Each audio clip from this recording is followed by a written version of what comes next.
오늘은 예수님을 따르며 섬기는 교회라는 표어를 가지고 열심히 달려왔던 2025년 올 한 해의 마지막 주일인 동시에 마가복음 강해를 마친 후 누가복음에 나타난 제자도에 관한 말씀을 살펴보는 마지막 주일이기도 합니다.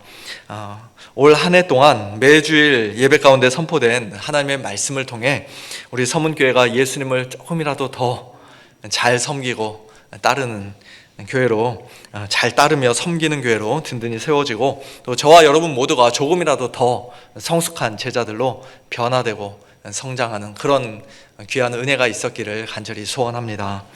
오늘 본문인 누가복음 17장은 제자도에 대한 예수님의 마지막 말씀이라고는 할 수 없지만 한 해의 끝자락에 우리가 함께 묵상하기에 가장 적절한 말씀이라고 생각돼요. 오늘 설교 본문으로 삼았습니다. 왜냐하면 주님의 모든 명령을 다 행한 후에 제자들이 마땅히 고백해야 할 말이 바로 우리는 무익한 종이라, 우리가 하여야 할 일을 한 것뿐이라 고 예수님께서 가르쳐 주신 것처럼 오늘 저와 여러분 역시도 올 한 해를 마무리하는 이 시점에 동일한 고백을 드려야 마땅하기 때문입니다. 우리는 무익한 종이라는 이 고백은 우리가 완전히 쓸모없는 존재라는 뜻은 아니죠. 겸손한 척 우리 자신을 일부러 낮추며 깎아내리는 말도 아닙니다. 이것은 하나님 앞에서의 올바른 자기 인식으로서 나는 아무것도 자랑할 것이 없습니다. 나의 수고와 헌신이 아무런 공로가 되지 못합니다. 라는 고백입니다. 한마디로 모든 영광을 오직 하나님께만 올려야 한다고 예수님께서 가르쳐 주신 것입니다.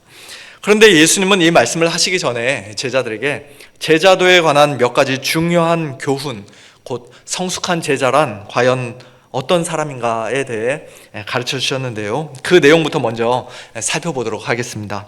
첫째로, 성숙한 제자는 다른 사람을 실족하게 하지 않는 사람입니다. 1절과 2절에서 예수님은 이렇게 말씀하십니다. 실족하게 하는 것이 없을 수는 없으나 그렇게 하게 하는 자에게는 화로다. 그가 이 작은 자 중에 하나를 실족하게 할진대 차라리 연자 맷돌이 그 목에 매어 바다에 던져지는 것이 나으니라.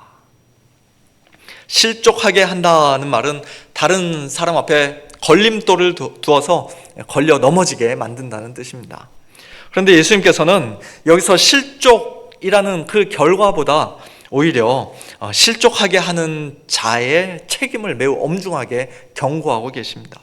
이 작은 자 중에 하나, 예수님의 제자들을 가리키는 말일 수도 있고, 또 오늘날로 치면 예수님 믿은 지 얼마 되지 않은 초신자 또는 아직 믿음이 연약한 자, 그런 성도들을 실족하게 하는 자, 또 그로 하여금 죄를 짓게 하거나 더 나아가 믿음을 버리고 주님을 떠나게 만드는 자는 차라리 엄청나게 크고 무거운 연자 맷돌, 동물이 막 이렇게 돌려야 했던 그런 큰 연자 맷돌이 그 목에 매어 바다에 던져지는 것이 낫다라고 말씀하십니다. 다른 사람을 실족하게 하느니 차라리 죽는 것이 더 낫다는 말씀이죠. 그만큼 다른 사람을 실족시키는 죄는 결코 가벼운 죄가 아니라는 것입니다. 예수님의 제자들은 날마다 자기를 부인하며 각자 자기 십자가를 지고 예수님을 따라야 합니다만, 그러나 그것이 곧 다른 사람들이야 어떻든 상관없이 그저 나만 잘하면 된다는 뜻은 결코 아닙니다. 성숙한 제자는 자기의 말과 행실이 다른 사람의 믿음에 어떤 영향을 미치는지를 늘 생각하고 조심하며 살아가는 사람들입니다. 우리가 거짓 선지자들처럼 명백히 이단적인 가르침으로 사람들을 미혹하지는 않는다 할지라도, 멸망으로 이끌지는 않는다 할지라도 무심코 내뱉은 부주의한 말 한마디로도 우리는 얼마든지 다른 사람들을 실족시키고 또 상처를 줄 수 있습니다. 우리가 세상에서도 비난받을 만큼 완전히 불의하고 부도덕한 삶을 살지는 않는다 할지라도 오랜 세월 몸에 밴 미성숙함과 이기심과 또 무관심한 태도, 그와 같은 것들이 누군가를 걸려 넘어지게 할 수도 있습니다. 심지어 어떤 일은 하나님 앞에서 분명 죄가 아니고 그리스도 안에서 자유롭게 할 수 있는 일이지만, 그러나 믿음이 연약한 어떤 사람은 그것을 보고 아니, 예수 믿는 사람이 어떻게 저런 일을 할 수 있단 말인가 라고 생각하며 실족하게 될 수도 있습니다. 초대교회 당시 고린도에서는 우상의 제물로 사용되었던 고기가 시장에 다시 유통되곤 했었는데요, 사도 바울은 그런 문제에 전혀 개의치 않고 어떤 음식이든 먹을 수 있는 믿음과 자유를 가지고 있었습니다만, 그럼에도 불구하고 그는 이렇게 고백합니다. 만일 음식이 내 형제를 실족하게 한다면 나는 영원히 고기를 먹지 아니하여 내 형제를 실족하지 않게 하리라. 사랑하는 성도 여러분, 오늘 저와 여러분도 사도 바울과 같은 고백을 할 수 있기를 바랍니다. 남들에게 상처 주는 말을 잔뜩 해놓은 후에 내가 뭐 틀린 말 했나? 나는 원래 정직한 사람이라, 솔직한 사람이라 거짓말 못해, 뭐 그런 식으로 핑계대며 합리화하는 사람이 아니라, 입을 열기 전에, 행동하기 전에 나의 이 말과 행실이 혹 다른 사람을 실족하게 하지는 않을까 먼저 생각하고 조심하며 사랑으로 형제를 배려하는 그런 성숙한 제자들이 되기를 바랍니다. 둘째로, 성숙한 제자는 형제의 죄에 대해 경고하고 그가 회개하면 용서하는 사람입니다. 3절과 4절에서 예수님은 이렇게 말씀하십니다. 너희는 스스로 조심하라. 만일 내 형제가 죄를 범하거든 경고하고 그가 회개하거든 용서하라. 만일 하루에 7번이라도 내게 죄를 짓고 7번 내게 돌아와 내가 회개하노라 하거든 너는 용서하라. 여기서 예수님은 두 가지를 동시에 말씀하십니다. 형제가 죄를 범했을 때, 특별히 나에게 어떤 개인적인 죄를 범했을 때 그냥 침묵하며 넘어가거나 뒤에서 험담하는 것도 옳지 않고, 반대로 그가 회개했음에도 불구하고 끝까지 용서하지 않으며 정죄하는 것도 옳지 않다는 것입니다. 성숙한 제자는 죄를 분명히 경고하되 회개하는 형제에게는 기꺼이 용서하는 사람입니다. 이 두 가지는 다른 사람을 실족하게 하지 않는 것만큼이나, 아니 어쩌면 그보다도 훨씬 더 어려운 일이죠. 형제의 죄를 직접 경고하고 책망하는 일 자체가 너무나 부담스러운 일입니다. 차라리 아무 말도 하지 않고 그냥 조용히 침묵하고 있는 게 더 현명하다라고 생각될 때가 많이 있습니다. 또 그가 회개한다고 해서 진심으로 용서해 주는 일 역시 결코 쉽지 않습니다. 한두 번의 용서는 혹 가능하다 하더라도 하루에 7번이나 죄를 짓고 그때마다 돌아와 내가 회개하노라 고 말한다면, 아니 이 사람이 지금 나를 우습게 보는 건가, 장난하자는 건가 라는 생각에 오히려 분노가 치밀어 오를 수도 있습니다. 그러나 예수님은 우리가 그렇게 해야 한다고 분명히 말씀하십니다. 예수님은 만일 내 형제가 죄를 범하거든 아무 말도 하지 말라거나 여기저기 소문을 내라거나 곧바로 교회에 알려라고 말씀하지 않으시고 경고하라, 네가 경고하라고 말씀하십니다. 마태복음 18장에서도 내 형제가 죄를 범하거든 네가 가서 너와 그 사람과만 상대하여 권고하라고 하시며 그것이 가장 첫 번째 단계라고 가르쳐 주셨습니다. 다만 이 경고와 권고는 당신이 나에게 잘못했으니 당장 사과하라, 윽박지르며 멱살을 잡고 막 흔드는 그런 식의 어떤 고압적이고 위협적인 태도가 아니라 갈라디아서 6장 1절 말씀처럼 온유한 심령으로, 그리고 나 자신도 동일한 시험에 빠질 수 있음을 두려워하는 마음으로 해야 합니다. 그렇게 온유함과 겸손함으로 형제의 죄를 경고할 때 만일 그 형제가 회개하여 내가 잘못했다, 용서를 구한다 라고 말한다면 예수님은 하루에 7번이든 또는 마태복음 18장에서 7번에 70번이든 계속해서 끊임없이 용서하라고 말씀하십니다. 그 회개가 마음으로부터 우러난 진실한 회개인지 아니면 그저 입술로만 하는 위선적인 회개인지 최종적으로 판단하는 것은 우리의 몫이 아닙니다. 사람의 마음을 꿰뚫어 보시는 분은 오직 하나님 한 분이시기에 최종 판단은 하나님께 맡겨드리고, 우리는 마치 예수님 믿은 지 얼마 안 되는 사람이 교회에 와서 제가 예수님을 믿습니다 라고 말하면 그 고백을 신뢰하고 그에게 세례를 베푸는 것처럼 내가 회개하노라고 고백하는 형제에게 용서해 줄 의무와 책임이 있는 것입니다. 제자도에 관한 중요한 교훈을 예수님께서 크게 두 가지 가르쳐 주셨는데요. 다른 사람을 실족하게 하지 마라. 남을 실족하게 하느니 차라리 연자맷돌을 목에 메고 바다에 빠져 죽는 것이 낫다. 또 내게 범죄한 형제를 경고하고 그가 회개하거든 용서하라. 하루에 7번이라도 끊임없이 용서하라. 이와 같은 예수님의 말씀을 들은 제자들의 마음이 어땠을까요? 우리가 그래도 예수님의 제자인데 그 정도쯤이야 얼마든지 할 수 있습니다. 예수님 아무 걱정 마십시오. 그렇게 자신만만했을까요? 당연히 그렇지 않았을 것입니다. 오히려 절망감을 느꼈을 것입니다. 자기들 힘으로는 도저히 감당할 수 없어 보이는 일을 예수님께서 명령하셨기 때문입니다. 그래서 제자들, 곧 사도들은 5절에서 주님께 이렇게 말합니다. 우리에게 믿음을 더하소서. 그들은 우리에게 다른 사람을 더 잘 배려할 수 있는 사랑을 더하소서라거나 범죄한 형제를 경고할 수 있는 용기를 더하소서라거나 회개하는 형제를 하루에 7번이라도 용서해 줄 수 있는 너그러운 마음을 더하소서라고 말하지 않고 우리에게 믿음을 더하소서라고 말했습니다. 이것은 분명 정당한 요청이요 기도였습니다. 예수님의 명령에 순종하기 위해 그들에게 가장 절실히 필요했던 것은 무엇보다도 믿음이었기 때문입니다.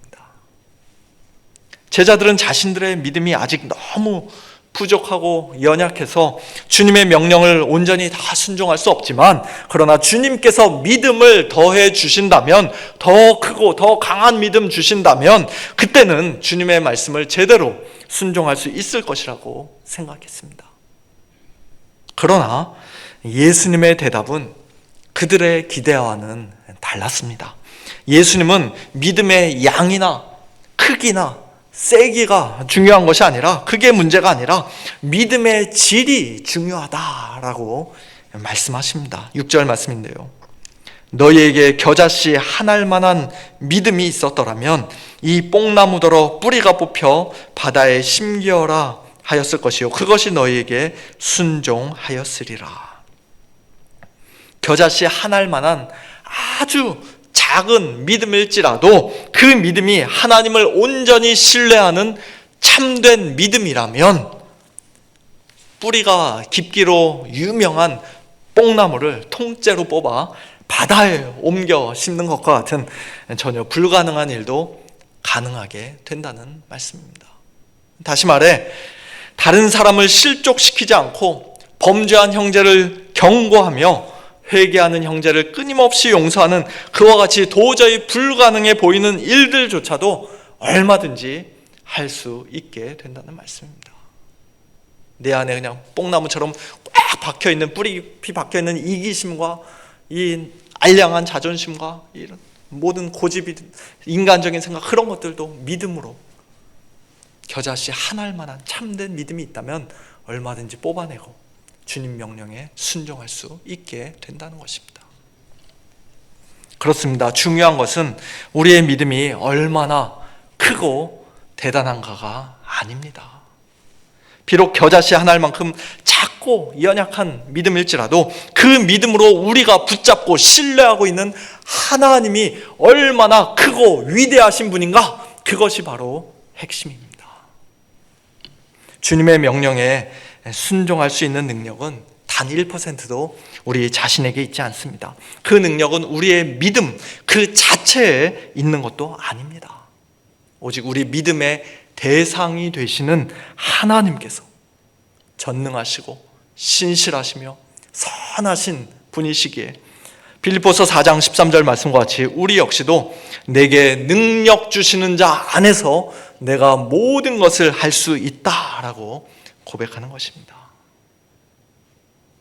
하나님께서는 우리에게 참된 믿음을 선물로 주실 뿐만 아니라 주님의 명령에 순종하기 위해 필요한 사랑도 주시고 용기도 주시며 또 넉넉한 마음도 공급해 주십니다. 그러니 우리가 무엇을 자랑할 수 있겠습니까? 모든 것이 은혜입니다. 모든 것은 하나님께서 하시는 일입니다. 오늘 본문 7절 이하에서 예수님께서는 우리가 자랑하거나 공로로 내세울 만한 것이 아무것도 없다는 사실을 한 가지 비유를 통해 가르쳐 주십니다. 너희 중 누구에게 밭을 갈거나 양을 치거나 하는 종이 있어 밭에서 돌아오면 그더러 곧 와 앉아서 먹으라 말할 자가 있느냐? 있습니까? 없습니까? 당시 사회에서는 그런 주인이 없다는 것이 누구에게나 상식이었습니다. 밭을 갈거나 양을 쳤다고 해서 그날 종이 해야 할 일이 다 끝난 것이 아니었기 때문입니다. 아직 해야 할 일이 더 남아 있었기에 종은 쉴 수가 없었습니다. 그래서 예수님은 이어서 이렇게 말씀하십니다. 도리어 그더러 종더러 내 먹을 것을 준비하고 띠를 띠고 내가 먹고 마시는 동안에 수종 들고 너는 그 후에 먹고 마시라 하지 않겠느냐. 그렇습니다. 너무나 당연한 일이죠.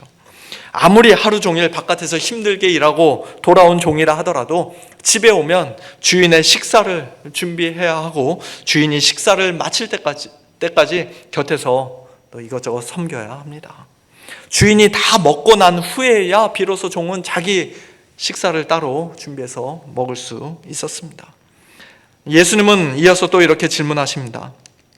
명한 대로 하였다고, 주인이 시킨 모든 일을 그 종이 다 수행했다고 주인이 자기 종에게 감사하겠느냐? 감사하겠습니까? 감사하지 않습니다. 주인이 명령한 일을 행하고 순종하는 것은 종의 마땅한 의무이기 때문입니다. 예수님께서는 여기서 아주 못된 주인의 예를 드신 것이 아니라 그 당시 사회에서 너무나도 당연하게 여겨지던 지극히 일반적인 상황을 비유로 말씀하신 것입니다. 오늘날에는 뭐 주인과 종의 이런 신분이나 계급의 차이가 없습니다만 그래도 이와 비슷한 상황들을 우리가 얼마든지 상상해 볼 수 있을 것 같습니다. 예를 들어 가족들과 저녁 식사를 하려고 식당에 들어가 음식을 주문했는데 음식을 서빙하시는 분이 이렇게 말한다고 한번 생각해 보십시오. 제가 오늘 하루 종일 너무 바빠서 아직 밥도 못 먹었습니다. 그러니 여러분 테이블에 앉아서 같이 좀 나눠 먹겠습니다. 얼마나 황당한 일이겠습니까? 또 여러 동네를 1년 넘게 돌아다니며 집을 알아보다가 드디어 좋은 집을 사서 이사하는 날 그동안 수고해준 리얼터가 이렇게 말한다면 어떻겠습니까? 제가 열심히 도와줘서 당신이 집을 샀으니 이 집 방 하나 정도는 제가 좀 써도 되지 않을까요? 하면서 자기 짐을 방 안에 잔뜩 들여놓는다면 그 역시도 있을 수가 없는 일이죠. 손님에게 음식을 가져다 주는 것, 집을 사려는 사람을 위해 집을 찾아주는 것은 그들의 마땅한 일이기 때문입니다. 물론 우리는 그들의 수고에 감사하게 생각합니다만, 그래서 적은 성의를 표시합니다만, 그러나 예수님 당시의 주인은 자기 종에게 감사할 의무조차 없었습니다. 그래서 예수님께서는 마지막 10절에서 결론적으로 제자들에게 이렇게 말씀하십니다. 이와 같이 너희도 명령받은 것을 다 행한 후에 이르기를 우리는 무익한 종이라, 우리가 하여야 할 일을 한 것뿐이라 할지니라. 우리의 주인이신 하나님은, 우리의 주님이신 예수님은 우리에게 어떤 빚을 지고 계신 분이 아닙니다. 우리가 하나님의 종으로서 하나님을 섬기고 예수님의 제자로서 예수님의 말씀에 순종하는 것은 너무나도 마땅한 일입니다. 특별히 오늘 본문에서 주님께서 명령하신 것처럼 다른 사람들을 실족시키지 마라, 형제의 죄를 경고하라, 또 그가 회개하면 용서하라, 그와 같은 말씀에 순종했다고 해서 나는 남들보다 사랑이 많은 사람이다, 용감한 사람이다, 마음이 넓은 사람이다 라고 자랑할 수 없습니다. 만일 우리가 그 명령에 참으로 순종했다면 그것은 우리 자신의 힘으로 해낸 것이 아닐 뿐더러 그저 우리가 마땅히 해야 할 일을 한 것뿐이기 때문입니다. 그러므로 우리의 입에서 나와야 할 고백은 오직 하나입니다. 우리는 무익한 종이라. 우리가 하여야 할 일을 한 것뿐이라. 더군다나 지난날 우리의 삶을 돌아볼 때 우리는 주님의 그 명령에 온전히 순종하지 못했던 때가, 온전히 순종하기보다는 순종하지 못했던 때가 훨씬 더 많았음을 솔직히 고백하지 않을 수가 없습니다. 말로든 행실로든 믿음이 연약한 형제를 실족시킨 일이 얼마나 많이 있었습니까? 우리는 연자맷돌 하나가 아니라 수십 개, 수백 개를 목에 메고 바다에 던져줘도 할 말이 없는 사람들입니다. 범죄한 형제를 못 본 척, 모르는 척 그냥 넘어간 적은 또 얼마나 많이 있었습니까? 부담스럽다는 이유로 그냥 차라리 조용히 있는 게 낫겠다는 생각으로 우리가 그냥 넘어간 적이 얼마나 많았습니까? 또 직접 찾아가 대면하여 경고하고 권고하기보다는 주변 사람들에게 나쁜 소문을 퍼뜨리고 뒤에서 험담했던 적도 참 부끄럽지만 우리 삶 가운데 많이 있었음을 고백합니다. 또한 나에게 큰 상처를 준 사람이 회개하고 돌아와 정말 미안하다고 용서해달라고 말했을 때 하루에 7번은커녕 단 한 번이라도 진심으로 용서해 주는 일이 결코 쉽지 않다는 사실을 우리는 너무나 잘 알고 있습니다.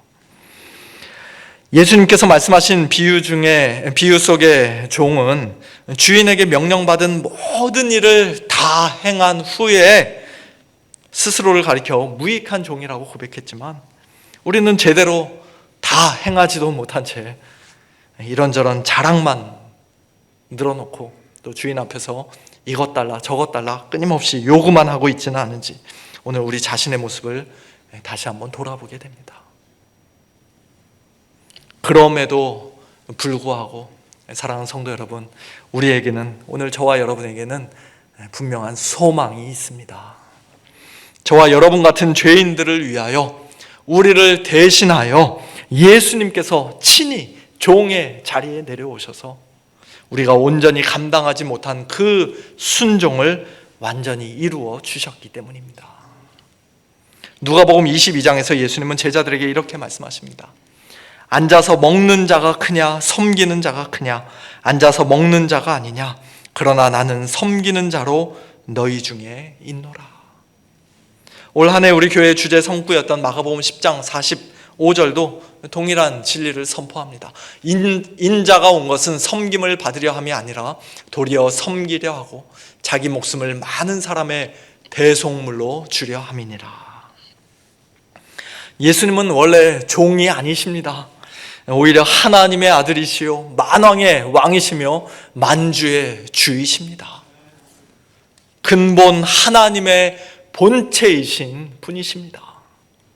그런데 그런 예수님께서 자기를 비워 종의 형체를 가지사 사람들과 같이 되셨고 자기를 낮추어 십자가에 못 박혀 죽기까지 하나님께 복종하신 것입니다.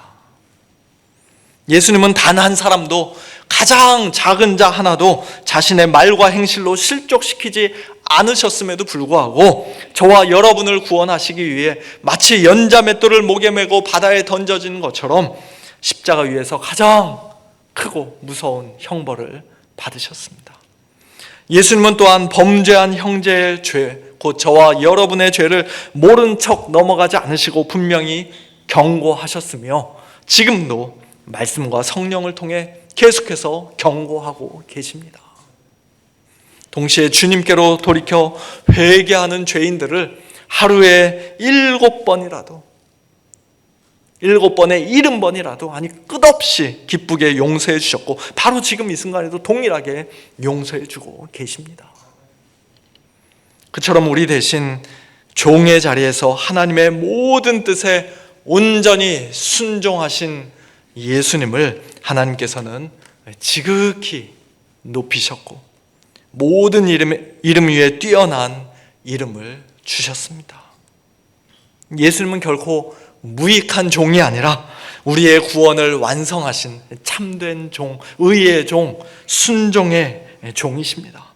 그러므로 그 예수님을 이제 주님, 주라 시인하고 주님이라 부르며 섬기는 자들은 이 세상 마지막 날, 주님 재림의 날에 누가복음 12장에서 주님께서 친히 약속하신 놀라운 일을 경험하게 될 것입니다. 주인이 와서 깨어있는 것을 보면 그 종들은 복이 있으리로다. 내가 진실로 너희에게 이르노니 주인이 띠를 띠고 그 종들을 자리에 앉히고 나와 수종 들리라. 주인이신 예수님의 수종을 받으며 영광스러운 천국잔치, 어린 양의 혼인잔치에 참여하여 기쁘게 먹고 마시는 그런 놀라운 복을 우리는 누리게 될 것입니다. 이것은 결코 우리의 공로가 아닙니다. 오직 예수님의 공로이며 전적으로 하나님께서 은혜로 주신 선물입니다. 그러므로 우리는 우리 자신의 의와 거룩함, 믿음과 사랑, 순종과 헌신, 그 어느 것도 자랑할 수 없습니다. 우리의 자랑은 오직 예수 그리스도의 십자가 뿐이며 자랑하는 자는 오직 주님 안에서, 주 안에서 자랑해야 하고 주님만을 자랑해야 합니다. 그리고 감사하게도 이 복음을 참되게 믿는 성도들은 이제 이 땅에서 예수님을 따르며 섬기는 성숙한 제자들답게 살아가게 됩니다. 날마다 예수님을 더욱 닮아가는 삶, 예수님의 명령에 기쁘게 순종하는 삶, 곧 작은 자를 실족시키지 않고 형제의 죄를 온유함으로 경고하며 회개하는 형제를 얼마든지 기쁘게 용서하는 참된 믿음의 삶을 살아가게 됩니다. 예수님만큼 완전한, 완벽한 순종을 우리가 이 땅에서는 할 수 없을지라도 그러나 위선이 아닌 참된 순종을 하기 시작합니다.